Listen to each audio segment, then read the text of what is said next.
65 ka qenë numri në një nga javët e kampionatit, lojtarët huaj në kampionatin shqiptar në superiore. Qa po bëhet? Në një javë. Qa po bëhet? 65 lojtarët huaj. Apo lunë më shqiptarë stop akademive, stop talenteve, stop lojtarëve. Flori? Unë mendoj se dallimin e bën financat dhe duhet jemi të drejt për drejt, pra ato skuadrat e cilat të vitet e fundit kanë shpenzuar më tepër, ato skuadrat e cilat në thojza janë ato të cilat janë më korrekte dhe kanë investuar më tepër.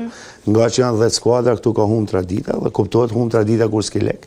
Dhe kjo është një pjesë më kryesore të kampionatit tonë, pra duhet të jemi me këmbë tokë dhe duhet të binë komon, sepse... Se bukurisht e kjo humbë tradita, the, kur s'ke lek.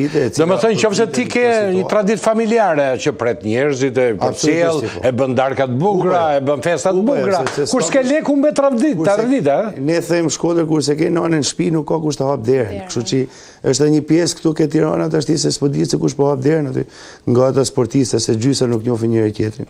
Dhe është një situatë e tillë.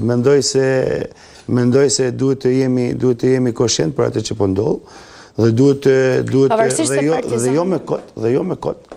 Mos mendojmë se është bërë me kot ndryshimi i lojtarëve pa limit, se nuk e ka bërë, po ta them unë me bindet plot se ka bërë as Vllaznia, po se ka bërë as Elbasani, po kanë bërë këto skuadrat të cilat kanë pas probleme më të mëdha. Pra, këto sepse normalisht duke qenë me lojtarë të cilët janë më pak si ishin lojtarë shqiptar, pagesat kanë qenë më të mëdha.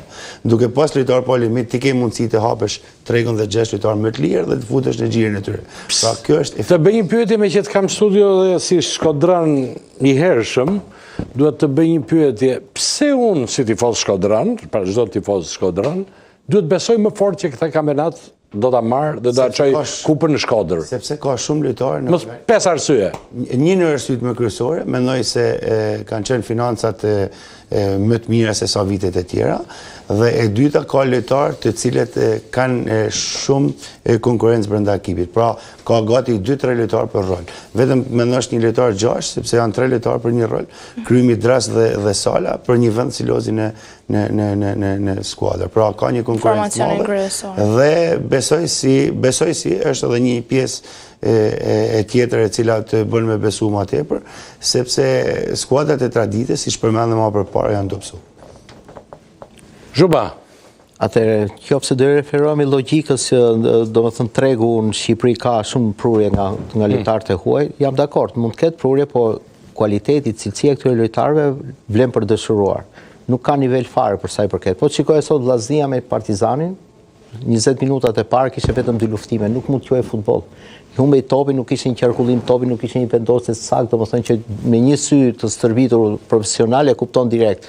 Kurse pjesa tjetër pastaj vjen si rezultat, financat janë kryesore, por ka dhe diçka tjetër. Mendoj që shumë klube në Shqipëri nuk punojnë